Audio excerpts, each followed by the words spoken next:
Ribosome topic जो है वो डिस्कस कर लेंगे। और ribosome is also relevant to endoplasmic reticulum, ribosome is also relevant to nucleus, ribosome is also relevant to mitochondria, ribosome is also relevant to different organelles and parts of the cell।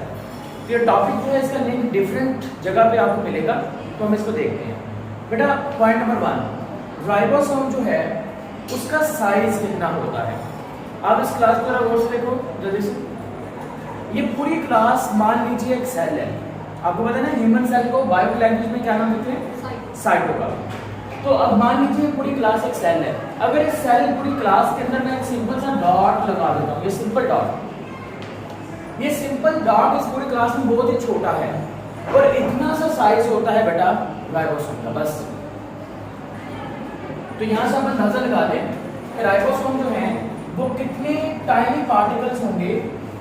Ribosome ज्यादा tiny particles, ये बहुत ही छोटे particles होते हैं और इतने छोटे particles के जिस बंदे ने इसको डिस्कवर किया है उसको बेटा इसका क्रेडिट जो है वो लाजमी तौर पर मिलना चाहिए, क्योंकि बेटा इट इज वेरी हार्ड, बहुत मुश्किल है ऐसे पार्टिकल्स को डिस्कवर करना जो कि बहुत ही साइज में छोटे हैं। और ये डिस्कवर किया था फैराडे ने, तो उसी के नाम के ऊपर उसको रिस्पेक्ट देने के लिए जो राइबोसोम का एक नाम होता है बेटा, इसको आप क्या नाम देंगे, इसको आप नाम दे सकते हैं फैराडे पार्टिकल्स। क्या नाम दे सकते हैं, फैराडे पार्टिकल्स। तो फैराडे पार्टिकल्स का जो नाम दिया गया है बेटा राइबोसोम को, वो इसी की बेस के ऊपर दिया गया है। फिर प्रॉब्लम थोड़ी सी आई बेटा, जब इसने ये डिस्कवर किया तो इसने अपने नाम के ऊपर इसको बता दिया लोगों को, लेकिन फिर बाद में इसका नाम भी चेंज किया गया। राइबोसोम जो है वो ज्यादा एक्सेप्टेबल क्यों है, इसका रीजन क्या है?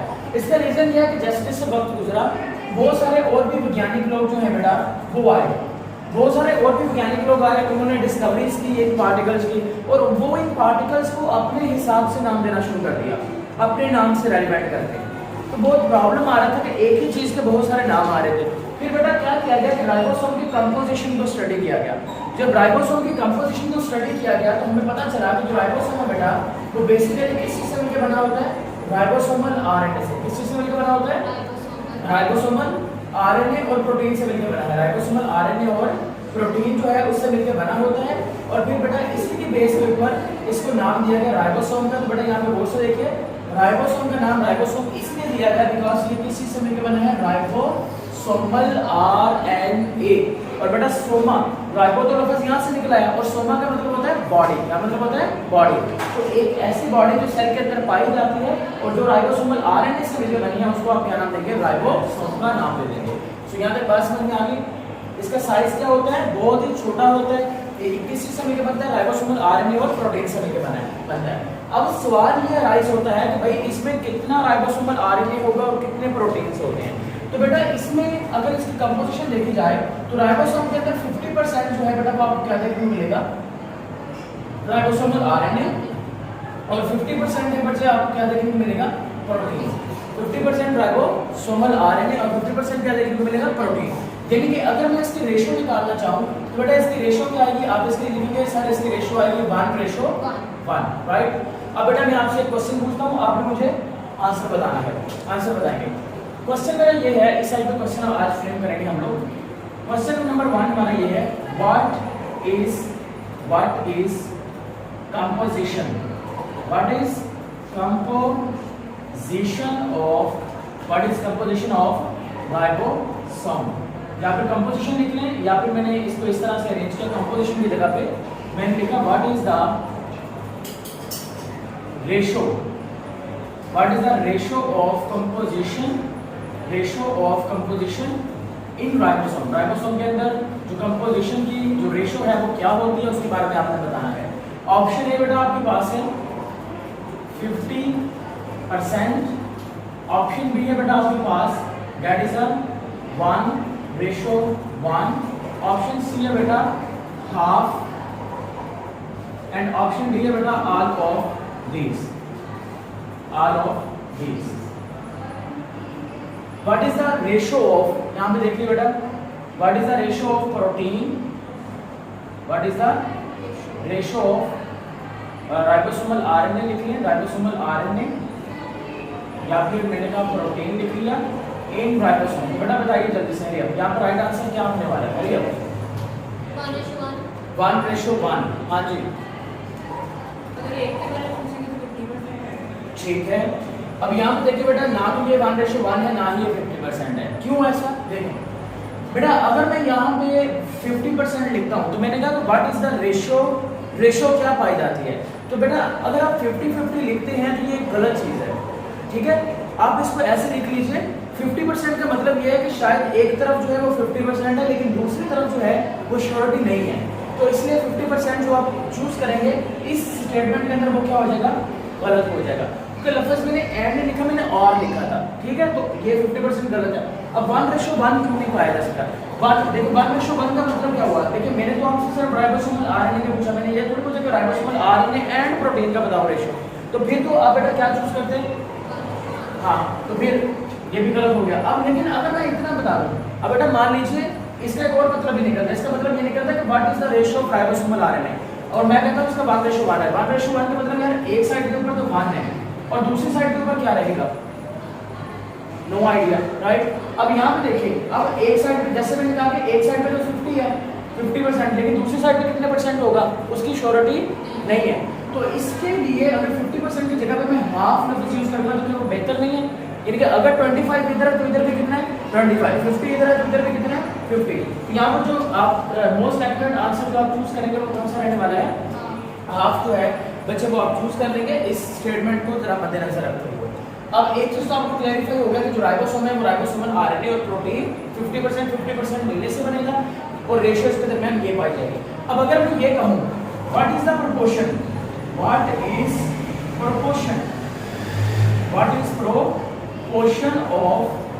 Proportion of ribosomal RNA, what is proportion of ribosomal RNA in ribosome. Ribosome के अंदर राइबोसोमल आरएनए का प्रोपोर्शन जो है वो कितना होता है? अब आप इसको कैसे निकालेंगे? देखिए जरा, आपके पास बेटा आ गया 1 divided by 1, 1 divided by 2, 1 divided by 3, उसके बाद 1 डिवाइडेड बाय 4। चलिए बताइए क्या आएगा? बी। अब यहाँ पे एक चीज जरा देखिए, प्रोपोर्शन कहते हैं किसमें?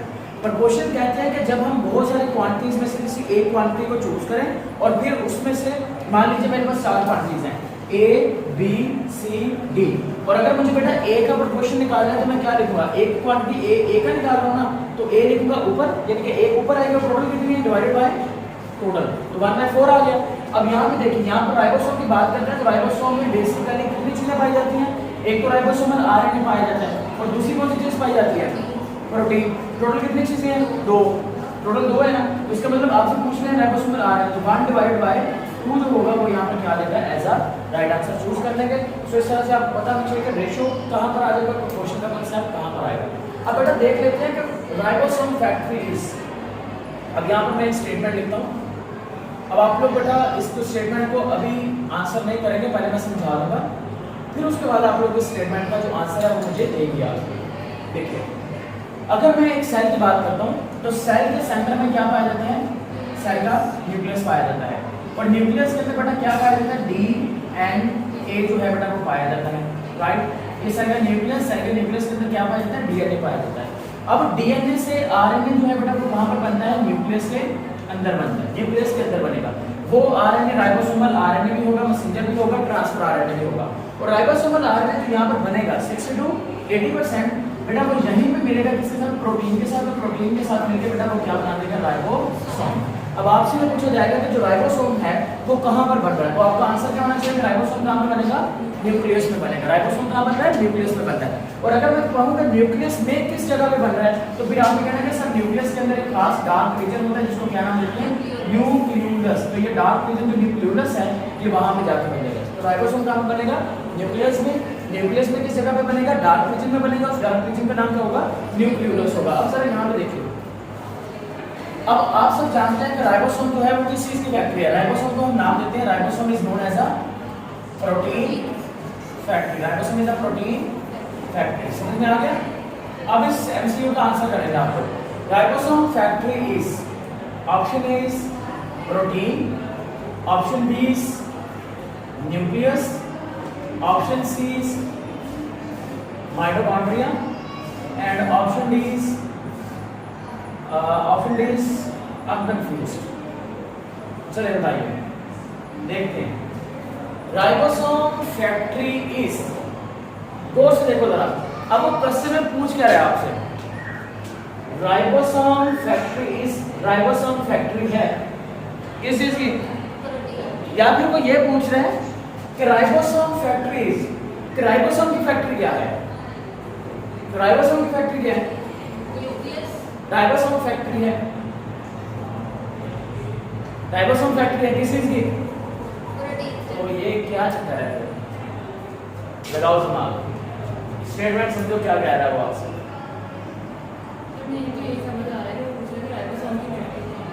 राइबोसोम की फैक्ट्री, और फिर आप किसका चूज करना चाहेंगे। अब यहाँ पे देखिए जरा, स्टेटमेंट को जरा तोड़ना पड़ेगा। राइबोसोम, यहाँ पे दो मैंने ड्यूअल मायने करने हैं। पहला, ribosome factory is, ribosome factory is, ribosome factory, ribosome की फैक्ट्री के बारे में पूछना है कि राइबोसोम की फैक्ट्री जो है वो क्या है, राइबोसोम की फैक्ट्री। या फिर वो कह रहे हैं कि राइबोसोम फैक्ट्री है प्रोटीन की। अब अगर इस तरह का कोई आ जाए तो आपने पता कि सबसे पहले क्या करना है, उसको चेंज करके देख लेना है। राइबोसोम इज फैक्ट्री, अब बताइए अगर मैं यहाँ पे लिखता राइबोसोम इज फैक्ट्री, हाँ, अब वो पूछ रहा राइबोसोम फैक्ट्री इज, तो हाँ, अब देखो एक इज का आगे से पीछे जाने में बहुत बड़ा रोल होता है। और कहते हैं कि बायो केमिस्ट्री के अंदर अगर आप इंग्लिश को मैटर ना करें तो कुछ खास फर्क नहीं पड़ता, लेकिन एमडीकैट में बहुत फर्क डालेगा। एक एक लफ्ज आगे पीछे करने से दिमाग घुमा सकता है, ठीक होगी बात। इसी तरह से एमडीकैट के क्वेश्चंस में दो तीन लफ्ज इस्तेमाल किए जाते हैं। एक लफ्ज होता है बेटा बोथ, और एक लफ्ज होता है आइदर, बोथ एंड आइदर। अब दोनों में फर्क भी होता है, आइदर में भी दो का जिक्र हो रहा है, बोथ में भी दो का जिक्र हो रहा है। लेकिन एक चीज है, अगर मैं कहता हूं आइदर ए और बी, ऑप्शन में लिख देता हूं आइदर ए एंड बी, और फिर मैं नीचे लिख देता हूं एक और answer both A and B. अब इन दोनों में फर्क क्या आ रहा है, दोनों में, दोनों लफ्जों में ए और बी दोनों का जिक्र है, लेकिन एक के साथ मैंने आइदर लगा दिया, एक के साथ मैंने बोथ लगाया। What is the difference between them, इसको अंडरस्टैंड कर लीजिए। लेकिन जब लफ्ज आइदर आएगा, आइदर का मतलब यह है कि या तो आप ए ले लीजिए या आप बी भी ले सकते हो, दोनों में से एक ले लेंगे तो वो पूरे मायने दे देगा। आप दोनों में से एक भी अगर ले लेंगे तो वो पूरे मायने एक्सप्लेन करेगा। अब अगर इस केस के अंदर प्रोटीन न्यूक्लियस, अब यहाँ पर मैं लिखता आइदर ए और बी, तो यहाँ पर इस केस के अंदर क्योंकि इस तरह की स्टेटमेंट है जिसमें दोनों मायने आ रहे हैं, तो आप लिखते आइदर ए और बी। लेकिन यहाँ पर देखिए अगर मैं लिखता both A and B, both A and B का मतलब ये है कि भाई ए जो है अगर मैं चूज करूंगा तो वो एक मुकम्मल आंसर नहीं है, उस आंसर को सपोर्ट करने के लिए मुझे किसकी जरूरत पड़ेगी, बी की जरूरत भी पड़ेगी। तो ये जो लफ्ज है ना, बोथ हो गया, आइदर हो गया, इस तरह के लफ्ज जो है वो आपने बिल्कुल ध्यान के साथ उसको देखने का वो पूछ कर रहे हैं हमसे। ओके, अब इतना पता चल गया कि राइबोसोम जो है वो छोटे पार्टिकल होते हैं, यानी कि साइज पता चल गया। फिर हमने ये देखते हैं कि राइबोसोम की कंपोजिशन क्या होती है, रेशियो क्या होती है, प्रोपोर्शन क्या होती है, राइबोसोम बनते कहाँ पर है। अब हम देखते हैं बेटा राइबोसोम पाए कहाँ पर जाते हैं। राइबोसोम जो है बेटा वो या तो फ्रीली मौजूद होंगे, या तो राइबोसोम क्या होंगे, फ्रीली प्रेजेंट होंगे, फ्रीली अगर फ्रीली प्रेजेंट इन साइटोप्लाज्म, तो फ्रीली हुए तो कहाँ पर मौजूद होंगे, साइटोप्लाज्म के अंदर मौजूद होंगे। और या फिर अगर ये साइटोप्लाज्म के अंदर ना हुए तो बेटा कहाँ पर पाए जाएंगे, याद रखिएगा it is present in endoplasmic attach form के अंदर होंगे, और अटैच किसके साथ होंगे, अटैच विद एंडोप्लाज्मिक रेटिकुलम के साथ। ये क्या बना देंगे, रफ एंडोप्लाज्मिक रेटिकुलम को बना देंगे। या तो बेटा ये फ्रीली होंगे या तो किसके साथ अटैच होंगे, एंडोप्लाज्मिक रेटिकुलम के साथ। और अगर ये एंडोप्लाज्मिक रेटिकुलम के साथ अटैच हुए तो क्या बनाएंगे, रफ एंडोप्लाज्मिक रेटिकुलम बना देंगे। अब बेटा अब यहाँ पर एक और मैं क्वेश्चन लिखता हूँ, आप लोग आंसर करेंगे। Ribosome formation, ribosome formation occurs in, ribosome formation occurs in, option A है बेटा न्यूक्लियस, ऑप्शन बी है बेटा हमारे पास न्यूक्लियोप्लाज्म, ऑप्शन सी है हमारे पास साइटोप्लाज्म, ऑप्शन डी है हमारे पास both A and B, option E है हमारे पास ऑल ऑफ दीज, यानी कि ए बी एंड सी ये सारे ही आ जाएंगे। यहाँ पर बताइए राइट आंसर क्या है बच्चे? न्यूक्लियस, यस बच्चे, बोथ ए एंड बी। अब यहाँ पे देखिए बेटा आप दोनों का ही आंसर क्या है? गलत है। अब न्यूक्लियस आपने चूज किया ऊपर की तरफ देखते हुए, आपने न्यूक्लियोप्लाज्म चूज किया क्योंकि आपने पढ़ा हुआ है कि न्यूक्लियस के अंदर फ्लूइड मीडियम होता है, जिस फ्लूइड मीडियम का नाम क्या होता है? न्यूक्लियोप्लाज्म। लेकिन हमारी जुबान में इसको न्यूक्लियोप्लाज्म नहीं कहते, हमारी जुबान में इसको कहते हैं कैरियोलिम्फ। क्या नाम देंगे? कैरियोलिम्फ का नाम देंगे। ठीक है, थोड़ा अपग्रेड पड़ेगा आपको। तो न्यूक्लियोप्लाज्म का दूसरा नाम क्या होता है? कैरियोलिम्फ। तो बेटा इसी वजह से बच्ची ने देखा कि न्यूक्लियस और न्यूक्लियोप्लाज्म एक ही चीज है, तो बोथ ए एंड बी जो है वो सही होना चाहिए। अब बेटा फिर आपने यहाँ पर एक छोटी सी मिस्टेक कर दी है। मिस्टेक आपने क्या की है? मिस्टेक जरा समझ लेते हैं। मिस्टेक इस सेंस को समझने से पहले एक कॉन्सेप्ट लगाना पड़ेगा। कॉन्सेप्ट क्या है? कॉन्सेप्ट हमारे पास ये है कि एक सेल के अंदर कितनी ऑर्गेनेल्स होती हैं। How many organelles are present in cell? A dozen. एक सेल के अंदर कितनी सेल ऑर्गेनेल्स कितनी होती हैं? A dozen. यहाँ पे लफ्ज आएगा अ डोजन, एक दर्जन ऑर्गेनेली होगी, यानी कि 12 ऑर्गेनेल्स पाई जाती हैं। 12 ऑर्गेनेल्स नहीं पाई जाती, इसका मतलब ये हुआ कि 12 डिफरेंट तरह की ऑर्गेनेल्स होती हैं, लेकिन उनका नंबर मुख्तलिफ होता है। जैसे कि माइटोकॉन्ड्रिया नंबर में ज्यादा होता है, न्यूक्लियस एक पाया जाता है। तो इस तरह से आपने ये चीज याद रखनी है। तो अ डोजन ऑर्गेनेल्स होती हैं, ये आपने कहना कि पाई जाती हैं। अब इसके बाद अगली बात जरा स्टडी कर लेते हैं। इससे अगली बात क्या है बेटा? इन डोजन ऑर्गेनेल्स में से हमारे पास कितनी जो है वो डबल है, कितनी हमारे पास सिंगल मेम्ब्रेन है ऑर्गेनेल्स, और कितनी ऑर्गेनेल्स जो है वो नो मेम्ब्रेन होती हैं। तो सबसे पहले बात करो डबल मेम्ब्रेन। तो डबल मेम्ब्रेन ऑर्गेनेल्स कितनी होती हैं? 3, nucleus, mitochondria and chloroplast. Nucleus, mitochondria and chloroplast जो है बेटा ये क्या होते हैं? ये डबल मेम्ब्रेन होते हैं। क्या होते हैं बच्चे? Double membrane. तो डबल मेम्ब्रेन ऑर्गेनेल्स कितनी होती है सेल में? 3, याद रखिएगा, ये बार-बार नहीं बताएंगे। उसके बाद बेटा नेक्स्ट बात करेंगे सिंगल मेम्ब्रेन के बारे में। कितने? सिंगल मेम्ब्रेन के बारे में और नो मेम्ब्रेन के बारे में। बेटा सिंगल मेम्ब्रेन ऑर्गेनेल्स में यहाँ पे लिख देता हूँ, और इसके बाद मैं नीचे यहाँ पे लिखूंगा तीसरे नंबर पे नो मेम्ब्रेन ऑर्गेनेल्स। तो नो मेम्ब्रेन ऑर्गेनेल्स की अगर हम बात करें तो नो मेम्ब्रेन ऑर्गेनेल्स इनके गिर्द मेम्ब्रेन मौजूद नहीं होते। तो बेटा वो सिर्फ एक होती है और उसका नाम क्या होता है? राइबोसोम। इसके अलावा जितनी भी ऑर्गेनेल्स आपने पढ़नी है या पढ़ चुकी हैं, जैसे कि गोल्गी अपरेटस, जैसे कि बच्चे लाइसोसोम, जैसे कि एंडोप्लाज्मिक रेटिकुलम, जैसे कि वैक्यूल्स, सेंट्रियोल्स, व्हाटएवर है ना, ग्लाइओक्सिसोम, पैरोक्सिसोम, ये सारी की सारी जो है बेटा ये कौन सी मेम्ब्रेन बाउंड ऑर्गेनेल्स होती हैं? सिंगल मेम्ब्रेन बाउंड ऑर्गेनेल्स होती हैं। तो बेटा राइबोसोम जो है इसके गिर्द तो मेम्ब्रेन ही नहीं है। अगर इस ऑर्गेनेल के गिर्द मेम्ब्रेन नहीं है, इसका मतलब ये जो ऑर्गेनेल होगी ये प्रोकैरियोटिक सेल के अंदर भी पाई जाएगी और बराबर ये किस सेल में पाई जाएगी? यूकैरियोटिक सेल जो है उसके अंदर भी ये बराबर तौर पे मौजूद होगी। तो ये प्रोकैरियोटिक सेल में भी है और यूकैरियोटिक सेल में भी है। हम लोग कहते हैं कि प्रोकैरियोटिक सेल के अंदर डबल मेम्ब्रेन बाउंड एब्सेंट होती है ना।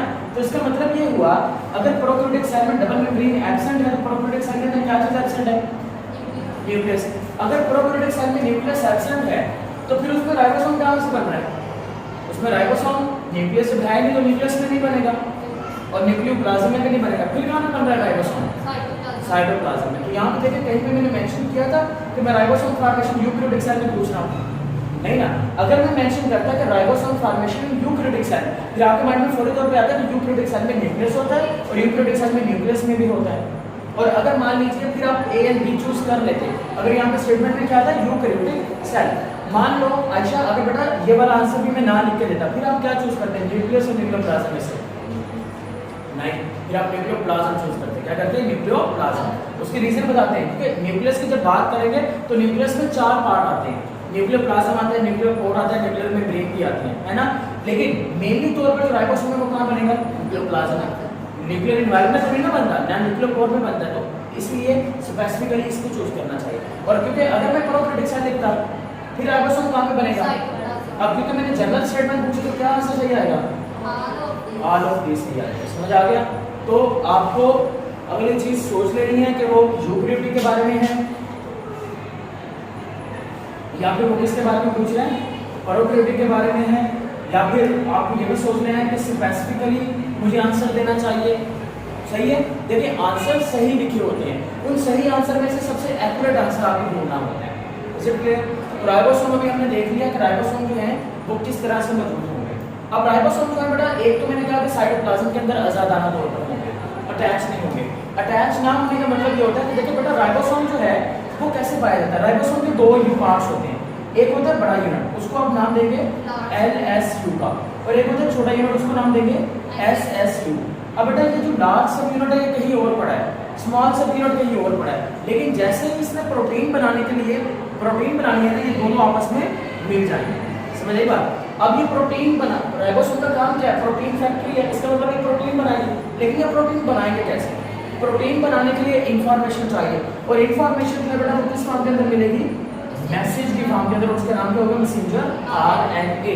बेटा लार्ज सब यूनिट कहीं और पड़ा है, स्मॉल सब यूनिट कहीं और पड़ा है। सबसे पहले आपसे एमसीक्यू में पूछा जाएगा कि मैसेंजर RNA आगे राइबोसोम के किस यूनिट से अटैच होता है, स्मॉल सब यूनिट के साथ। उसके बाद स्मॉल सब यूनिट के साथ कौन सा यूनिट अटैच होगा, और अगर मैं एमसीक्यू में ऐसे पूछूं कि when ribosome is not involved in the protein formation, then जो राइबोसोम है उसके दोनों यूनिट आपस में अटैच होते हैं कि अलग होते हैं, अलग होते हैं। और ये अटैच कब होंगे, जब वो आपस में प्रोटीन बना रहे हैं। मैसेंजर RNA किसके साथ अटैच होगा, फिर स्मॉल सब यूनिट के साथ कौन अटैच होगा, और स्मॉल सब यूनिट के साथ जब लार्ज सब यूनिट अटैच होगी, इसकी जो अटैचमेंट होगी उसको कंट्रोल कौन करेगा, मैग्नीशियम आयंस। कौन कंट्रोल करेगा, मैग्नीशियम आयंस कंट्रोल करेगा। Is it clear. अगला एमसीक्यू, जो लार्ज सब यूनिट होता है इसकी कितनी साइड्स होती हैं, आप ये कह रहे हैं 3 साइड्स होती हैं। कितनी साइड्स होती हैं, 3 साइड। ए साइड, फिर आएगी पी साइड, और फिर आ जाएगी E side. A side, P side and E side. लेकिन ये चीज स्मॉल सब यूनिट में नहीं पाई जाती। चैप्टर नंबर 3 से एमसीक्यू, राइबोसोम का कौन सा वो हिस्सा है जो एंजाइम्स के तौर पे काम नहीं करता, स्मॉल सब यूनिट। याद रखिएगा द स्मॉल सब यूनिट जो होता है ये राइबोसोम का वो हिस्सा है that does not act as enzyme, जो कि एंजाइम के तौर पे काम नहीं करेगा। Is it clear. अब देखिए ये क्यों नहीं करेगा और ऊपर वाला क्यों कर रहा है। ऊपर वाला देखें, ऊपर वाला सब देख रहा है जैसे इधर देखिए, राइबोसोम का काम है प्रोटीन बनाना। प्रोटीन किससे मिलकर बनती है, अमाइनो एसिड से। और आपको ये भी पता होना चाहिए कि अमाइनो एसिड के दरमियान में जो बॉन्ड होता है वो कौन सा होता है, पेप्टाइड बॉन्ड। कौन सा बॉन्ड है, पेप्टाइड। इस पेप्टाइड बॉन्ड को बनाने के लिए एक एंजाइम होता है जिसका नाम है पेप्टाइड ट्रांसफेरेज एंजाइम। ये जो पेप्टाइड ट्रांसफेरेज एंजाइम होता है ये असल में राइबोसोम के लार्ज सब यूनिट में किस साइड पे होता है, पी साइड में, जहां पे पेप्टाइड बॉन्ड बनना है। इसी वजह से बेटा आप कहेंगे कि लार्ज सब यूनिट जो होता है वो एज ए एंजाइम काम करेगा और स्मॉल सब यूनिट एज ए एंजाइम काम नहीं करेगा। दोबारा से रिकैप दे रहा हूँ, थोड़ा सा मैं आगे लेके चलूंगा। राइबोसोम बहुत छोटे पार्टिकल है, इतने छोटे हैं कि सेल में एक डॉट के बराबर है साइज, ठीक है, कंपैरिजन में बताया। उसके बाद राइबोसोमल RNA और प्रोटीन से मिलकर बनते हैं, इनमें 50-50 हाफ रेशो होती है। उसके बाद हमने देखा कि बनते कहाँ पर है, न्यूक्लियस के अंदर। न्यूक्लियस के अंदर किस जगह पर बनेंगे, न्यूक्लियोलस। मान लीजिए अगर मैं न्यूक्लियस देता आंसर, न्यूक्लियोप्लाज्म ले देता हूँ, तीसरा मैं ऑप्शन देता न्यूक्लियोलस। इन तीनों में से चूज करिए यूकेरियोटिक सेल में राइबोसोम कहाँ पर बनता है, न्यूक्लियोलस चूज करेंगे। किसका चूज करेंगे, न्यूक्लियोलस। समझ आ गया ना।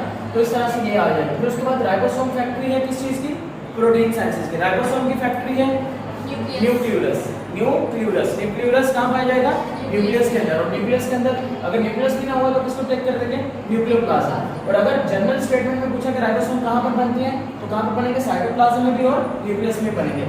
लेकिन प्रोकैरियोटिक सेल का पूछा तो कहाँ बनेंगे, साइटोप्लाज्म में। यूकेरियोटिक सेल का पूछा तो सबके अंदर ऑल ऑफ दीज, नहीं यूकेरियोटिक का पूछा तो न्यूक्लियस, और अगर जनरल वे में पूछा तो ऑल ऑफ दीज आ जाएगा। उसके बाद इस तरह मूव करके गए। फिर हमने देखा था कि रेशियो में लफ्ज बेहतर कौन सा रहेगा, हाफ, और जो प्रोपोर्शन है वो 1:2 क्योंकि 2 यूनिट्स इस पे रहते हैं।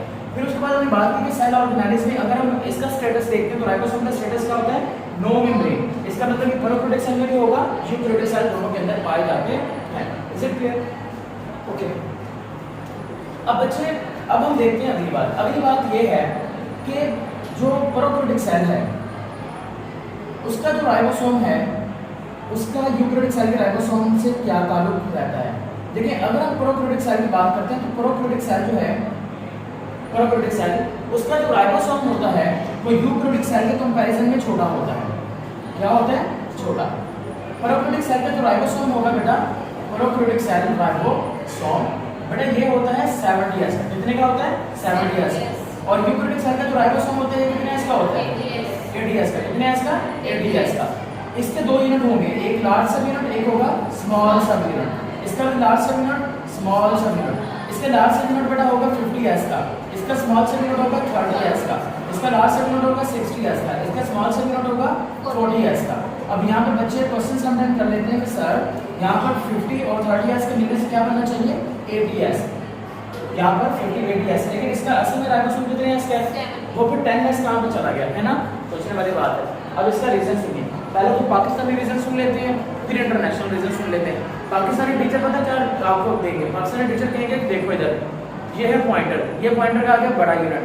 मान लो कि ये बड़ा यूनिट कितने एस का है? 50s का। ये छोटा यूनिट ये कितने एस का है? 30s का। जब ये दोनों आपस में मिलेंगे तो इसका ये जो थोड़ा सा हिस्सा है ये किसके अंदर चला गया? स्मॉल के अंदर चला गया, तो इसी वजह से कितने एस का आ गया? सेटिस्फाई हो गए ना। तो ये बड़ा एक सेटिस्फाई करने वाला आंसर है। बच्चा समझ लेते हैं यार उसके अंदर एडजस्ट हो गया होगा, लेकिन असल में हमें इन यूनिट्स को ऐड करना ही नहीं है। ये यूनिट क्या है असल में, इस तरह समझ लीजिए। अब इंटरनेशनल रीजन सुन लीजिएगा बेटा। पहली बात, राइबोसोम का इतना छोटा साइज है, इतना छोटा साइज है कि जिसके लिए कोई मेजरमेंट कोई इंस्ट्रूमेंट है नहीं आपके लिए, आपके पास, ठीक है, यूनिट ही नहीं है। अब फिर इसको मेजर कैसे किया जाए? देखिए एक टेक्निक है जिसका नाम है self fractionation technique. Self fractionation technique में क्या होता है कि टेस्ट ट्यूब ले लेंगे, इस टेस्ट ट्यूब के अंदर सेल्स को डाल देंगे, और सेल्स को डालने के बाद इसको सेल्फ फ्रैक्शनेशन टेक्निक होती है जिसमें टेस्ट ट्यूब को घुमाते हैं, है ना। इसको बेटा घुमाएंगे फॉर एग्जांपल 50,000 पर रेवोल्यूशन पर मिनट, 50,000 रेवोल्यूशन पर मिनट, यानी कि रोटेशन, सॉरी रेवोल्यूशन में अगर रोटेशन आएगा, यहाँ पे रोटेशन करवाएंगे इतनी तेजी से इसको मैं 50,000 दफा 1 मिनट में घुमाऊंगा या 1,00,000 दफा 1 मिनट में घुमाऊंगा। इधर देखिए जब मैंने सेल्स को डाल के इसके अंदर घुमाया तो सेल के अंदर ऑर्गेनेल्स मौजूद है कि नहीं, और ये राइबोसोम भी है। आप लोगों ने पढ़ा है सेंट्रीफ्यूगल फोर्स के बारे में, जब सेंटर में घूमते हैं तो बाहर की तरफ फोर्स लगती है, क्या नाम होता है? Centrifugal force. और सेंट्रीफ्यूगल फोर्स के कारण ये जो राइबोसोम होंगे ये कहाँ निकल जाएंगे बेटा? सेल से बाहर। अब कौन राइबोसोम का कौन सा हिस्सा पहले बाहर निकलेगा? जो हिस्सा जल्दी बाहर निकल जाएगा तो हमने नाम दे दिया 30s। एस जो है वो बेसिकली एक यूनिट है, किसका यूनिट है? Svedberg unit. कौन सा यूनिट है बेटा? स्वेटबर्ग एक साइंटिस्ट का नाम है जिसने इस टेक्निक को इंट्रोड्यूस करवाया था, जिसके नाम के ऊपर हमने क्या नाम दे दिया? Svedberg unit. ये असल में बेटा सिर्फ ये इतनी सी चीज बताता है कि 30s का मतलब जब हमने उसको घुमाया तो ये वाला हिस्सा जो था ये पहले बाहर निकलेगा क्योंकि ये छोटा था, और ये वाला जो हिस्सा है ये बाद में बाहर निकलेगा क्योंकि ये क्या था? साइज में बड़ा था। और अभी मैंने कहा था कुछ राइबोसोम के हिस्से अलग अलग होंगे, कुछ राइबोसोम आपस में मिले हुए होंगे जो वो प्रोटीन बना रहे होंगे, और जिन राइबोसोम के स्मॉल और लार्ज सब यूनिट अगर इकट्ठे होंगे तो बेटा उसको निकलने के लिए ज्यादा टाइम लगेगा, ज्यादा रोटेशन लगेगी, तो उसका मतलब वो 70s है। तो क्या मुझे बताइए ये ऐड करने वाली कोई चीज़ है? ये ना तो ऐसे ऐड हो रही है ना प्लस माइनस में ऐड हो रही है, ये सिर्फ एक स्केल है जो बताता है कि भाई ये पहले निकलेगा, ये बाद में निकल रहा है, उसके बाद में निकलेगा। इसी तरह से ये वाला जो स्केल है ये बता रहा है कि यूकैरियोटिक सेल का राइबोसोम साइज भी बड़ा है तो इसका मतलब इसी वजह से वो लेट निकला, ठीक है, 80s का बड़ा है। और इसका एक बड़ा यूनिट 60s का रहेगा, एक यूनिट इसका रहेगा 40s का रहेगा। तो बेटा इस तरह से चीज आपने याद रखनी है कि राइबोसोम के स्वेटबर्ग यूनिट होते हैं, इनका मतलब क्या है। अब आज की एक आखिरी चीज वो ये है व्हाट इज अ पोलीसोम। पोलीसोम कहते किसको हैं बेटा? मान लीजिए ये मेरे पास है मैसेंजर RNA 3.5, ठीक है जी। अब इस मैसेंजर RNA के साथ देखिए दो यहाँ से भी एमसीक्यूज बनेंगे। ये एक राइबोसोम का लार्ज यूनिट आ रहा है, ये स्मॉल सा यूनिट आ रहा है, इस तरफ आ रहा है